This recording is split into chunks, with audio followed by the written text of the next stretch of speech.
Si vous aimez le mystère, le paranormal, et que vous souhaitez en savoir plus sur les recherches en cours, eh bien restez avec nous sur Fréquence Évasion et découvrons ensemble en compagnie de scientifiques et de témoins les phénomènes que l'on dit surnaturels. Patience, c'est dans une poignée de minutes sur Fréquence Évasion. Fréquence Évasion. Fréquence Évasion. Vous écoutez Fréquence Évasion, c'est la clé du mystère. Dans quelques instants, nous serons en compagnie de Sonia Barcala, qui organise les deuxièmes rencontres internationales des EMI à Marseille. Vous patientez, on arrive dans quelques secondes. À tout de suite. De Menton à Toulouse, Radio Fréquence Évasion, le soleil du Grand Sud. Sonia Barcala, bonjour et merci de participer à la clé du mystère sur Fréquence Évasion. Bonjour.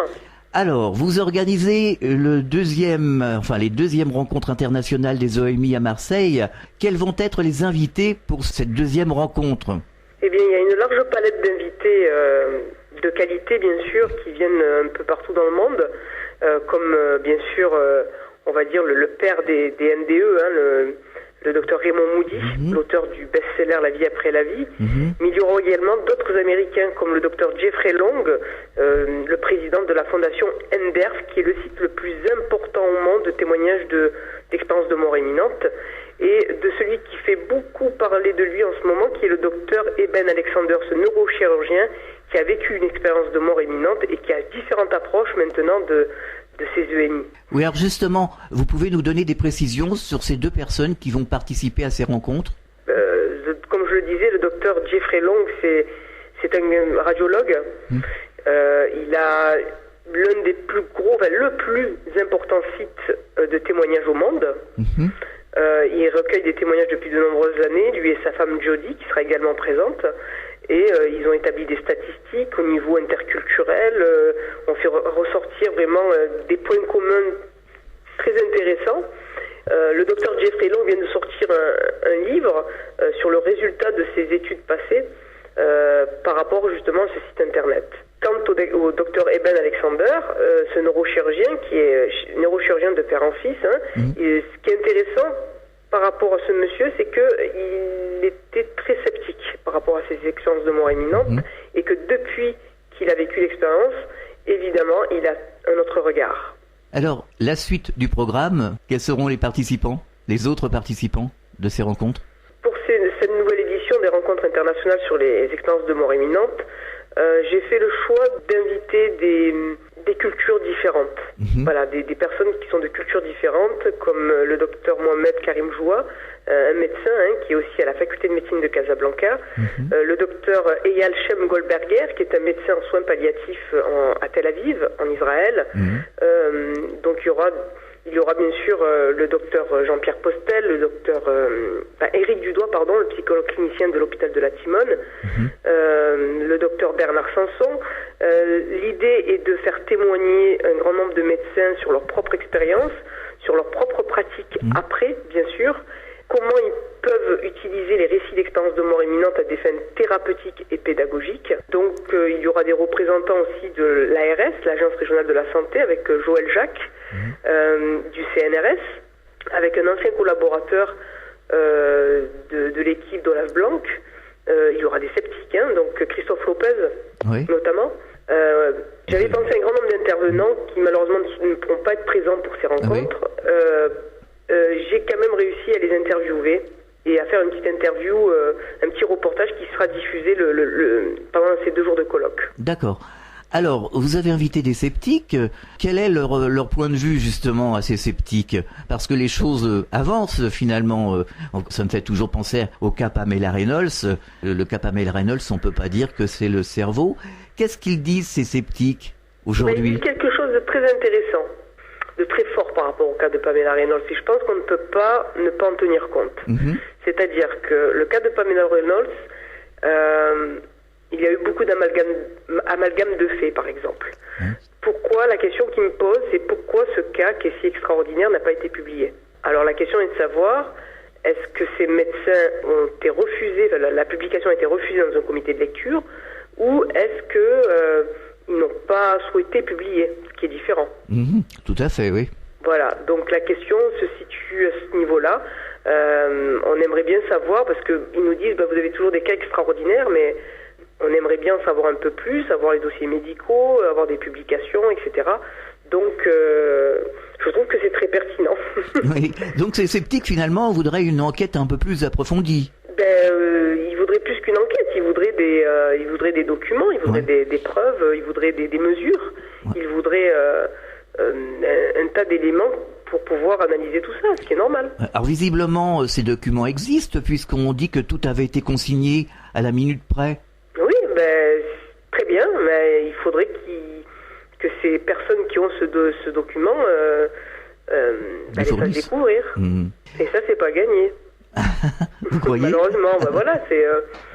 Bon, il y a eu d'autres cas que Pamela Reynolds de toute façon. Mais c'est toujours le même problème. C'est-à-dire que on a beaucoup de cas qui sont, et c'est ce que nous disent des sceptiques, mais de manière très respectueuse. C'est-à-dire, oui, on est ouvert, oui, on aimerait bien comprendre, on aimerait bien savoir, on aimerait bien jeter un coup d'œil. Le problème, c'est qu'on n'a aucun document. Alors, comment se procurer justement ces documents? Moi, à mon niveau, je ne sais pas. Il faudrait prendre contact avec les chirurgiens, les anesthésistes qui étaient présents lors de l'opération de Pamela Reynolds, et puis voir pourquoi aussi ils n'ont pas pensé, avec un cas comme ça, à publier. Est-ce que c'est vraiment un refus du comité de lecture scientifique d'une revue scientifique de renom comme The Lancet ou Nature? Est-ce que ils n'ont pas osé? Est-ce que il peut y avoir plusieurs raisons, mais on aimerait bien éclaircir ça, parce que tous les témoignages extraordinaires entre guillemets ne sont publiés uniquement que dans des ouvrages classiques. Radio Fréquence Évasion, le son de la Côte d'Azur. C'est la clé du mystère. Nous sommes toujours en compagnie de Sonia Barcala qui organise les 2e rencontres internationales des OMI à Marseille. Donc vous avez aussi invité d'autres personnes qui ont vécu des expériences des NDE. Oui. Vous pouvez nous en parler en quelques mots? Alors j'ai invité un certain nombre de médecins qui ont vécu eux-mêmes l'expérience. C'est le cas du docteur Jean-Pierre Postel qui a vécu une expérience de mort imminente partagée, comme le docteur Bernard Sanson. Ensuite, il y a des cas vraiment hors du commun, comme le cas de Raja, cette Marocaine qui a vécu une expérience, mais vraiment qui sort du lot. Elle est vraiment exceptionnelle, cette expérience. Je n'ai jamais entendu parler d'une expérience aussi forte, aussi complète, aussi détaillée. Et elle se rapproche un peu, comme vous... Celle de Nicole Dron? Un peu, pardon? Celle de Nicole Dron, non? Non, pas du tout. De Tom Sawyer. C'est ce monsieur dont parlait Patrice Van Hersel dans La Source Noire, de ce mécanicien qui a vécu une expérience et qui à un moment a eu accès à une connaissance, à de l'information, et qui s'est souvenu de pas grand-chose de son expérience, sauf du mot quanta. Et de là, il a fait des études en physique quantique, il a même été diplômé, et c'était un mécanicien à l'origine. Eh bien, l'expérience de Raja, ça me fait penser un peu à cette expérience, sauf que elle se rappelle de tout. Elle a eu une mémoire infinitésimale de tout ce qui s'est passé au moment de son expérience, au niveau cellulaire, au niveau moléculaire, au niveau thermodynamique, physique quantique, etc. C'est vraiment fort, quoi. C'est vraiment, je pense, un cas d'étude pour la science. Et lors de son retour, quelle a été sa conclusion? Elle a pris des cours de physique et de physique quantique, et j'ai pris contact avec son professeur. D'ailleurs, je l'ai interviewé, et ça fera partie des petites vidéos qui seront diffusées pendant le colloque. Et l'expérience, elle interprète comment? Une expérience transformatrice. Voilà, comme les autres. Bien sûr. Alors, c'est ce qui est intéressant. Je l'ai vu lors des projections de mon film, que ce soit en Israël, au Maroc, en Thaïlande, etc., c'est que l'expérience est vraiment universelle, et que qu'importe la culture et la religion, ce que retiennent les expérienceurs, c'est l'amour inconditionnel, cette lumière et ce changement intérieur. Alors Jean-Jacques Charbonnier sera présent également? Il sera présent, oui, Jean-Jacques Charbonnier sera présent pour un débat mort ou pas, parce que c'est un débat qui est un peu controversé, même parmi les spécialistes. Sont-ils réellement morts pendant l'expérience? Le docteur Charbonnier pense que oui, d'autres pas. En même temps, nous avons aussi des témoignages de personnes qui disent que pendant leur expérience, ils ont perçu une ligne à ne pas dépasser, à franchir, une limite, qui nous font penser que les gens ne sont pas morts. Et par définition, la mort est un état dont on ne revient pas. Le docteur Charbonnier sera également présent le dimanche, accompagné de Annie Babu, pour parler de son projet de recherche sur la relation entre les EMI, la fin de vie et l'euthanasie. Alors, c'est normal qu'on cherche à vérifier, on en parlait il y a quelques instants pour Pamela Reynolds, c'est tout à fait normal qu'on ait les comptes rendus, mais est-ce qu'on n'a pas l'impression qu'on tourne toujours encore autour du pot, que vraiment, quelque part, comme disait le docteur Jean-Jacques Charbonnier, ils sont morts. Ils sont bel et bien morts. Est-ce qu'on n'a pas l'impression qu'il y a toujours une rivalité entre les sceptiques et les autres, quoi? Je ne suis pas d'accord, dans le sens où ce débat, il concerne aussi les spécialistes eux-mêmes, qui ne sont pas d'accord. Oui. Donc c'est même pas une question entre les sceptiques et les spécialistes, c'est vraiment un débat où personne vraiment est d'accord sur la définition. Et ceux qui ont vécu, justement, les médecins qui ont vécu cette expérience, qu'est-ce qu'ils en disent, eux, puisqu'ils l'ont vécu? Eux, ils disent qu'ils n'ont pas été morts. Ils ont été à la limite, ils ont approché. Mais certains expérienceurs vous diront que pour eux, ils étaient morts. C'est vraiment, tout le monde n'est pas d'accord avec ce thème-là. Oui, bon. Avec ce sujet-là, en tout cas. D'accord. Alors, que s'est-il passé depuis le colloque de Martigues en 2006? Est-ce que vous avez l'impression que les choses avancent? Non seulement les choses avancent, mais en plus, j'ai le sentiment que ça a été le point de départ pour relancer le débat sur les expériences de mort imminente. Il y a eu, comme vous le savez, 2 études qui ont été menées suite au colloque de Martigues. La première à l'hôpital de la Timone à Marseille, la deuxième au centre hospitalier de Sarlat.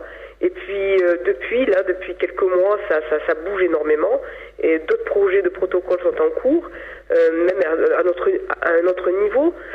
Par rapport au film Faux départ, je suis très heureuse et très satisfaite du destin qu'a ce film finalement, qui est plus qu'un film, c'est un outil pédagogique et un outil thérapeutique qui est utilisé dans les unités de soins palliatifs à la Timone encore, dans le cadre du diplôme universitaire pour les psys, et aussi comme outil pédagogique qui est diffusé pour les étudiants en cardiologie au CHU de Strasbourg, ce qui n'est pas rien. Est-ce que le documentaire Faux départ a éveillé les consciences? Comment a-t-il été perçu? Comment ça s'est passé pour la distribution médiatique de ce DVD?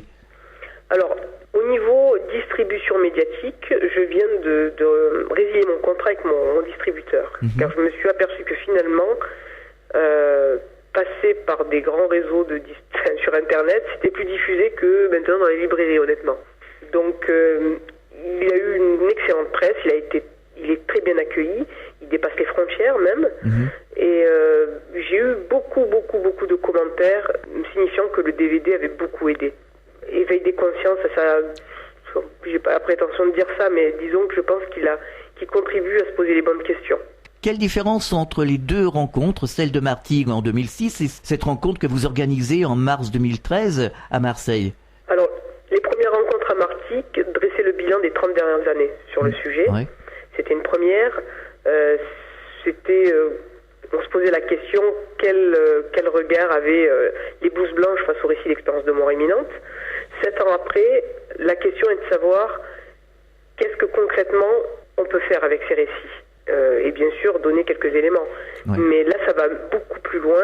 On sent que ça concerne beaucoup plus de personnes qu'on ne le pense, et aussi de mettre en avant des médecins qui osent beaucoup plus parler de leur propre expérience et de leur propre pratique avec des patients, des témoignages de médecins qui vont relater des récits de leurs patients. Et c'est un autre regard, c'est un autre axe, c'est une autre démarche.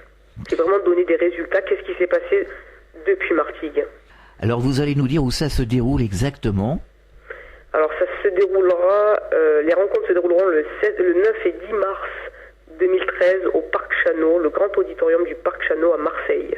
D'accord. Et je conseille vraiment à vos auditeurs de réserver directement en ligne sur le site www.conférence-emi.com, car je pense qu'il n'y aura pas de billetterie le jour même.